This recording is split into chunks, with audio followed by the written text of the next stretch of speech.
Welcome to DroneCast, rethinking public safety one drone at a time, a podcast by DroneSense. We explore real-world applications of drones and emergency response, offering a close examination of evolving trends in drone technology and its impact on public safety. I'm your host, John McLeod, Director of Customer Success here at DroneSense. Welcome to DroneCast. I'm your host, Joe Kearns. Joining me today is Ryan Bracken, the Chief Product Officer and Chief Information Security Officer at DroneSense.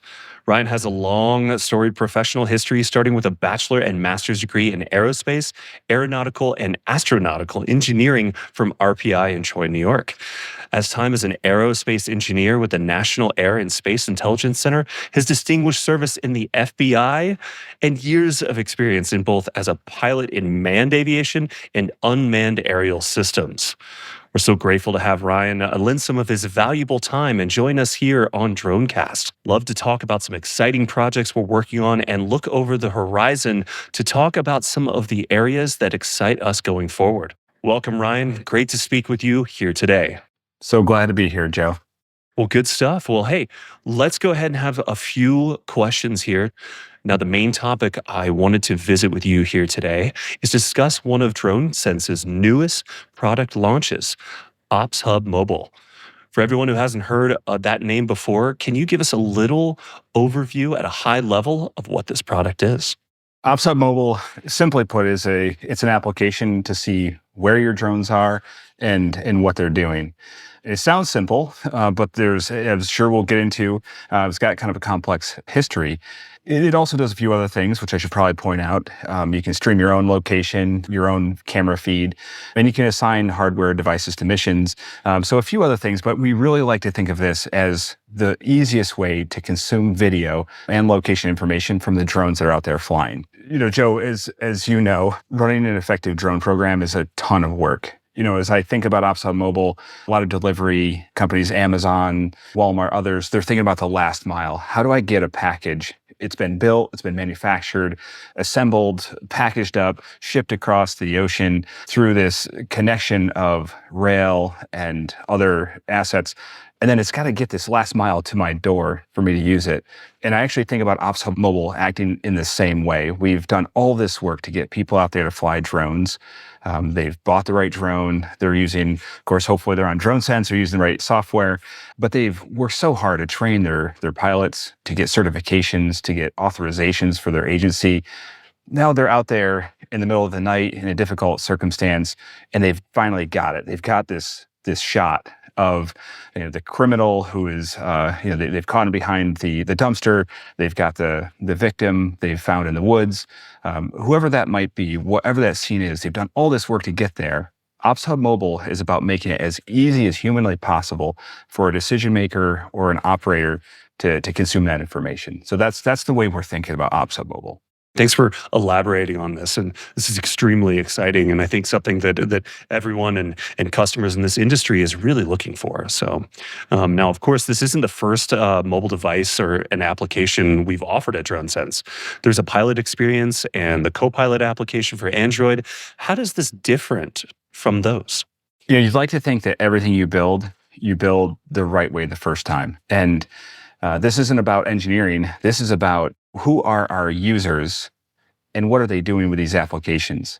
This comes from a history of having flight control applications. DroneSense has mostly focused on making sure somebody can fly successfully their drone, they can see where other drones are, stream their video to the right people. But the flight control application is really when you say like a DroneSense application, Android or iOS, we're thinking flight control application. So this is a clear departure from that. We're saying we're building an app for people who are not flying a drone. So this is a place to live for people who are not necessarily even part of the drone program. They're simply a consumer or some sort of participant in the operation that involves drones. So I guess if we rewind, the way we think about it now is really in three people that we're trying to serve. One is the drone pilot themselves. So if she's out there flying whatever drone she's got in front of her, we have a flight control application to satisfy those needs. We'll also be building an application that does the administrative work. So maybe you don't have a drone right in front of you, or maybe you do, but you don't have it turned on. You can use your regular phone to do maintenance or pre-flight or other types of tasks. That's our second application. And then this application that we're working with today, we're talking about is OpsHub Mobile. This is that real-time situational awareness mechanism for people to see what's happening in real time. Excellent. Thanks, Ryan. Now, in the Operation Hub Mobile Ops Hub, it really makes sense with the name there. Now, this is also worth noting that OpsHub Mobile isn't even our first iOS application, even in this year. Notably, we tested a beta product for iOS in the last year, and it was a really interesting experience in terms of the power, limits, and security posture of the Apple ecosystem. In many ways, I would argue that the innovation and opportunities we discovered to enable greater situational awareness for our public safety partners were made possible prior iterations of our development cycle. Talk to us a little bit about what you've learned on the product team through that process and the inspiration and vision that was created for this to be possible. I thought this was going to be an easy interview. We work for the same company. You're just going to beat me up about all these various versions. That's fine, Joe. I'll remember this. Well, we're constantly learning, right, Ryan? Every week, every day, even in this industry. And I know this has been more than a small undertaking. This is a lot, and it seems so simple, but yet it's complex. Yeah, it sure is. So every product, every application, every feature is a learning experience. You hear a customer want something, have some sort of pain point, and you try to solve that. And those things collect together, and you keep trying to solve those problems. And then you find that not only do you learn every time you put out a new feature, but every new customer, every new user within that customer agency has a different perspective. So I think what you're seeing here is that in many ways, that the previous application called Copilot, which is being replaced by OpsHub Mobile, in part, other parts of Copilot will end up in other applications, was our best attempt with what we knew then to solve all those customer problems. What we've learned now is that we really need a more strategic approach with multiple applications for different users. And I think that's ultimately going to work out better for everybody. But along the way, we had just some extraordinary opportunities to learn as we went. We talk about parity. A lot of times a user will say, I want my Android application to work exactly the same way as my iOS application. So part of what we learned along this process is that, as most people know, there are limits to what you might be able to do in the Apple ecosystem versus what you can do in the Android ecosystem. Now, what's amazing about this, in my opinion, is how deeply our public safety operators, you think of them as just being out there in the streets and doing their jobs, carrying ladders and axes or weapons or handcuffs or whatever they're doing. They also are extremely well-versed in these different ecosystems. So that's one thing that's just an amazing part of working in this environment. But when you talk to one of these customers, they'll say, I've got some people on Android, I've got some other people on iOS. I need this application to work the same way. And then, of course, as product people, Charles or myself will go to the engineering team and say, Charles, by the way, is product manager at DroneSense. He's fantastic. If you don't know him, you should get to know him. We'll go to the engineering team and say, okay, we need this feature. It needs to work the same way in Android as it does in iOS. And the engineering team will say, well, it doesn't work that way. These are completely different paths depending on which you're in. So the thing I want to point out, we had this extraordinary engineer named Adam on the iOS team who really used this opportunity to explore, to plumb the depths of what can you do in iOS. And it turns out with some clever engineering and working within that ecosystem, you can still do the lion's share of what we need to do. Does it take more effort? Did it take more time? Yes. But this was really a tech demonstrator in a lot of ways, showing that we can do some of this stuff that agencies, that they just really need to be successful. Makes sense. Now, two things I want to say on there. One, totally, like with our engineers and I'm always taken back by how incredible and the extra mile and how it speaks to DroneSense and our whole team on exploring and finding new ways within any and all of these different things. I mean, I'm always taken back, and Adam's a great testament to that as well. Now, something you had mentioned with these end users and officers and agents in the field, could you elaborate a little bit more on the value and the information to public safety practitioners in these mission critical situations? Yeah, that's a great question, because you're absolutely right. I have not kind of explained how this works for the user in the field and why it matters. The key thing when I think about this is, let's talk about it in two different people. One is a decision maker, somebody who is, say, a chief or an executive in your department, very busy, lots of things going on. They need to know just the key information at the right time, and that's it. No more, no less. And so that's one what we call persona. And that's in the software world, you'll hear people talk about personas. That's a persona. That's an executive, very busy, multiple things on their plate. And then we also have, we'll say, a SWAT team member, someone who's not flying a drone. They're not specifically part of the drone program, but they're out there in the field, probably in the vicinity of where the drones are operating, but they're going to go do something. And so that's what I would call an operator. So you have a decision maker and an operator. In both cases, you want to be notified when something's available. What I don't want to do in either case is pick up my phone and be looking over and over and over. Is there a new video? Is there something? Is there something new? So number one, I would say, is notification. And so we have a thing called Magic Video Link. It works really well. We have some folks up in New York City who really pushed us to build this capability. And you'll get a notification either through email or text. And you can click on that link and it brings up the video. And that works really well.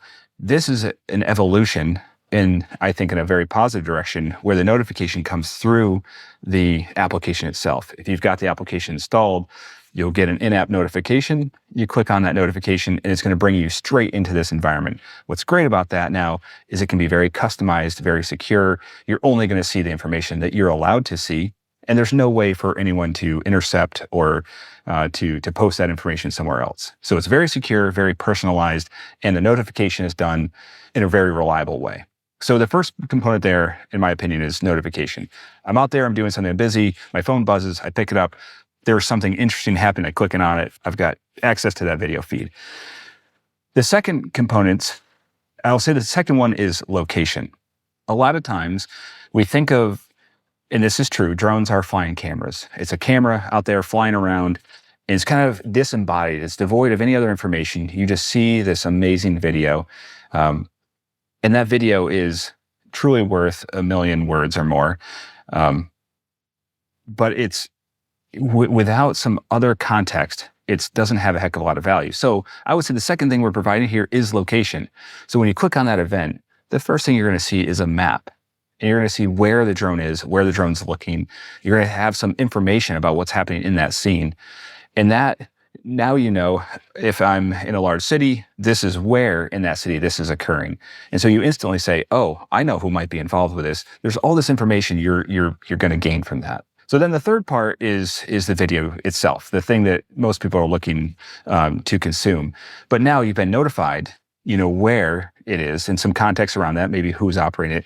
And now when you pull up that video, it has all that context and it's multiple times more valuable. It's got the surrounding information that allows you to understand, to fully comprehend, to turn that data into information that's what we would call actionable. Makes sense now. 3 parts to that. Wow. And it really does, you know, sure, the picture of the video is 1,000 words, but what do you even do with it? You're really painting a good picture there, Ryan. Now, with modern software development, it doesn't really have a finish line. And you guys are very ambitious about what additional features we can build that will really move the needle for our partners. Now, some of those things are speculative, and we need more time to test and experiment before we breathe them out into the world.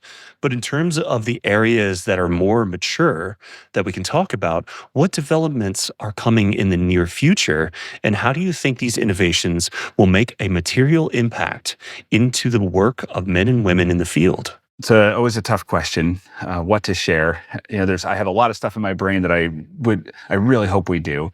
And if I say all of it, there'll be at least 37% of these listeners that will think that I'm crazy.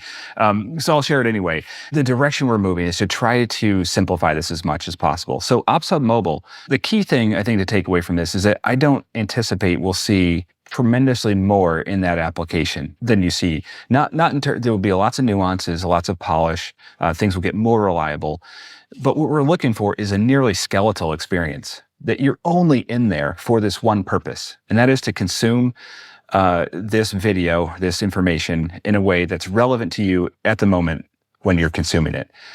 So what will we see? We'll see more geospatial information. Things like cursor on target and being able to move markers back and forth. We also have a thing called MSAT, so mobile streaming and tracking, that is in there, but it's somewhat subdued. That will become a little bit more prominent. So if you're out there in the field, like we talked about, a second person we're talking about who's an operator, maybe a SWAT person, they can now join that mission in a similar way to a drone, where they're streaming their video, they're streaming their location, and that can be done right now. That will become a little bit more prominent, a little more well displayed in our application. But really, with OpsHub Mobile, I see what's important about this is I see a finish line in front of us where we say, well, this is about as much information as a person can consume realistically in real time. All the administrative stuff, the hundreds of things that a drone pilot has to do, or people associated with the drone program, maintenance, and looking for certification to fly, whatever it is, all those processes we anticipate placing in another app. So I'd say the forward-looking statement here isn't so much about OpsHub Mobile. That will just continue to get better, more polished, more reliable. A huge emphasis, again, I probably said it too many times, absolutely massive emphasis on reliability. It just simply has to work every time, in every condition. The other application, that second application I talked about in the beginning of our conversation around administrative tasks, the kind of ancillary work, not flying a drone and not consuming the video, all that stuff in the middle, you're going to see a lot of effort from DroneSense in the next year tying that together. Because what we know from working with our largest agencies is that minimizing administrative burden, not only does it allow you to fly more, but you have a much more accurate picture of your program. It allows you to get funding because now you can track, well, who did what and when and why. It's a better part of your community. Being able to say, well, this was the pilot that flew here. This is why he or she took off. It didn't go well. These are the reasons why. It's got all the weather, the incidents, everything is tracked. We know we need a place to do that. Now, of course, we do that in the web right now, and that's a big part of our platform. But where we're going in the future with our mobile applications is that you can really do all of that, front to back, top to bottom, from your phone. And I mean, the more I hear you talking about this, and I already know this about you, and I already know this about the product team of the forward thinking and the amount of different concepts, all the different roads going down. There's a lot of thought here. Like it's really, really impressive. When I think about the long term of increasing situational awareness in public safety using this OpsHub Mobile, I think about a world where every team member in any role across their organization, not just specialized UAS team members and not just leadership, has this amazing resource to provide real-time critical imagery, real-time annotation, and real-time communication in context, not on just some unreasonable, expensive, hard-to-use, proprietary, precious device, but on these little computers that we have in our pockets and we already have and know how to use very well. To me, that seems so incredibly impactful. And once we reach that point of adoption and that point of inflection, what is that going to look like? And I feel like in terms of the experience and real outcomes in our communities, what would you say, Ryan? It depends on who you are, whether you think that that's a exciting, safer, better future or a dystopian nightmare. We also said something in our pockets and not VR goggles. So I think that's right. That's right. Yeah. So can I envision what the world actually looks like when we've achieved that level of saturation where there's drones? Of course, I expect there to be far more drones than there are now. I think they'll be flying on different missions and on different types of weather, and it will be much more complete, our coverage in the future. I also think that the moves we're making, for instance, with OpsHub Mobile and other things we're doing, we're trying to put it in your pocket on something you already have, instead of giving somebody a new device. My experience, in law enforcement, aviation, was that people who wanted to see that video, man, they had to have effectively like a suitcase full of gear. They're going to pull out a receiver and an external monitor, and it worked that way for the era that was great. But now the expectations are different. And I think as technology producers, we have to think about the future both carefully in terms of making sure that what we're building is actually going to be valuable to somebody on the ground, that a police officer can actually make value of this. It's not going to be distracting. One of the things we talk about in aviation a lot is a distraction factor. You walk into a modern aircraft and they're actually cleaner looking now there's less dials, less things. If you were to go in the 80s and step into a cockpit of an airliner, there was like 1,000 dials everywhere. And it was very easy to get distracted. Today, we're trying to isolate. We understand that humans can only process so much information. So I guess, a part of this is to make the application valuable, the platform. Make sure that police officers, fire departments can use this information in a way that actually makes their job more efficient, more effective, safer. But that we also, as information becomes more widely available, just more ubiquitous, I guess, that we are protecting people's privacy while we're doing that. And that means also being very careful about what types of information we collect. One of the things DroneSense does is we have all sorts of settings. For instance, in our remote operations platform, we call DSR for drone as first responder applications. One of the things that we do is we make sure that the agency can select where they want their camera flying to and from the mission. Most people will just say, put that camera straight out, put it at 0 degrees, so I can see the horizon. I can avoid hitting an aircraft or a tower or something. I'm not looking down and looking in people's backyards every time I fly to and from a mission. And I think it's those nuances that we have to talk about. In the day that I'm talking about with, flying an aircraft and, streaming video, doing whatever it is, the fact that it is expensive, that it is complex, means that there was very few of those things. And they were I'm not saying rarely used, but they were only used in the most important situations. As drones become more pervasive, and as this technology becomes easier to consume that data, we need to make sure that we are thoughtfully providing protection, for those communities, that privacy is always being confirmed in every part of the application. So again, it's little things like bore sighting the camera to and from a mission, making sure there's transparency and fundamental accountability. There's an audit log. There's true accountability for whoever is actually flying these aircraft in whatever conditions they're flying them, that if someone has a concern, they can come back to the government and say, I saw a drone. It was on my backyard. I think it was you guys. What's the deal? And then you can look in a platform and say, yep, that was us. But, here, we'll show you the data. We were looking at the junk lot next door. We never even looked in your direction. And we should be able to equip our users to do that natively, without drama.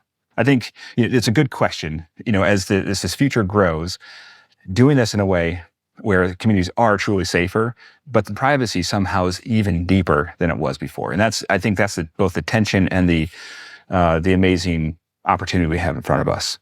Well said, Ryan. Now, I hearing more of I had mentioned before, the amount of thought that goes into all these different paths and understanding every different angle and looking at it and trying to build for the future and so on.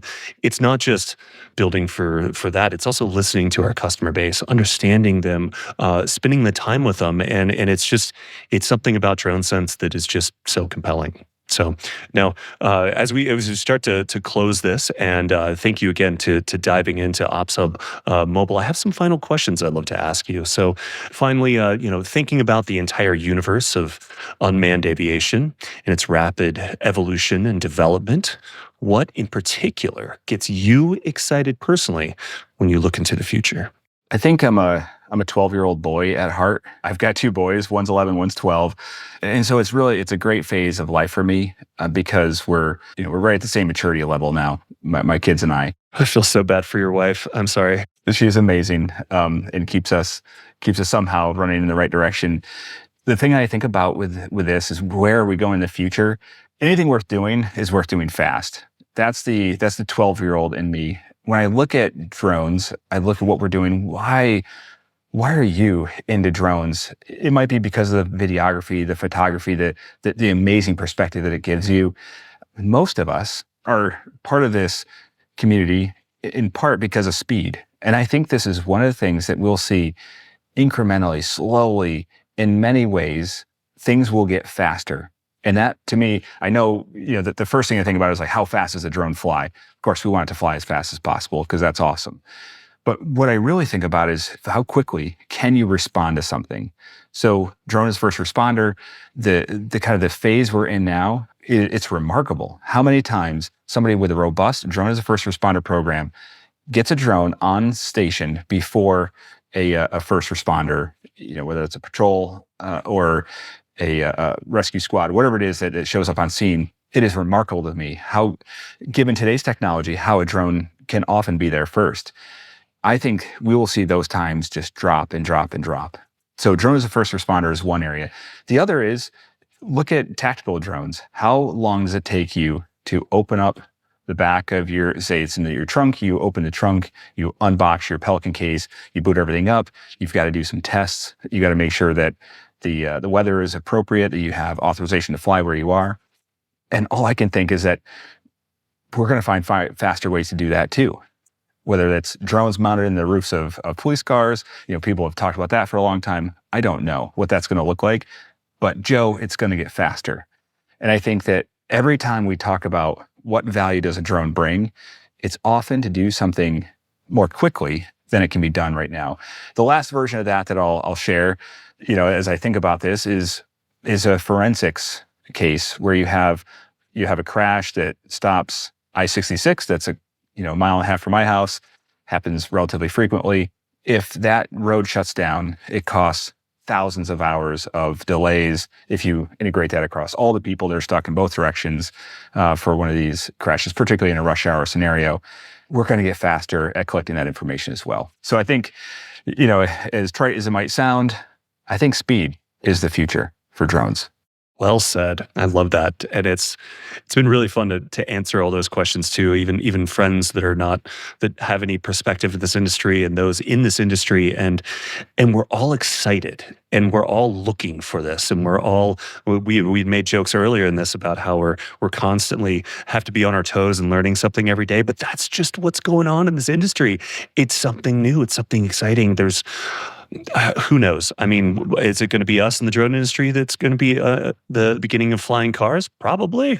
It's just so much happening, but speed for sure. Ryan, a question I love to ask when I get a chance to interview those at DroneSense is what at DroneSense makes the most sense to you? That's a good question. Customers, it is by far the best, and sometimes it feels like only reason to get out of bed in the morning is we just have the most extraordinary customers. And Joe, a lot of them.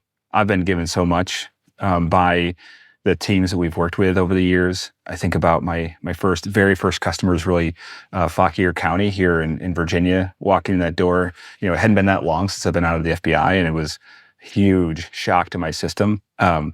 But to walk into that squad bay, that bullpen, and the jokes going back and forth, and the way they accepted me, and I think to a person, if you were to ask DroneSense employees, how was your interaction with XYZ customer? It's almost always, even when the customer's really, an agency's out there using our software and something's not working, of course it's not our fault, it's somebody else's fault, right?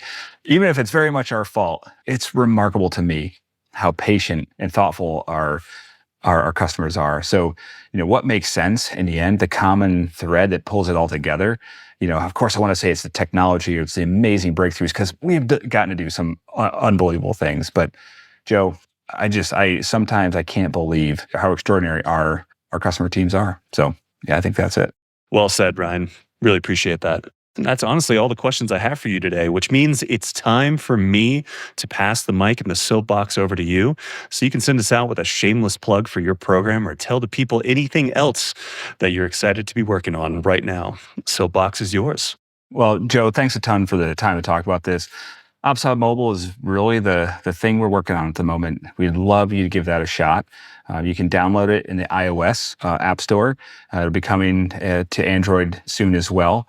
Please give it a whirl. It's a free edition for anybody. You can use OpsHub Mobile, stream videos, check out the map, give us your feedback. Any new product like this, we're just trying to get it out there as quickly as we can, get as much feedback as quickly as we can, and then make it better. So we'd love you to go out there, give it a shot. We hope it makes your operations safer and better. We'd love to get your feedback. Ryan, thanks again for taking the time to visit with us today and sharing your thoughts and predictions of what's to come. And if you'd like to learn more about OpsHub Mobile or anything else you've heard about here today, please contact us directly at DroneSense.com or by reaching out to your DroneSense account manager. And thanks to everyone on the internet for listening to Dronecast. We'll see you next time. Take care. Dronecast, Rethinking Public Safety One Drone at a Time, is brought to you by DroneSense. To find out more about DroneSense and how our comprehensive situational awareness platform can help you fly, share, and manage your drone program, please visit DroneSense.com. That's DroneSense.com. And then make sure to search for Dronecast in Apple Podcasts, Spotify, Google Podcasts, or anywhere else that podcasts are found. Please don't forget to click subscribe so you don't miss any future episodes. On behalf of the team here at DroneSense, thanks for listening.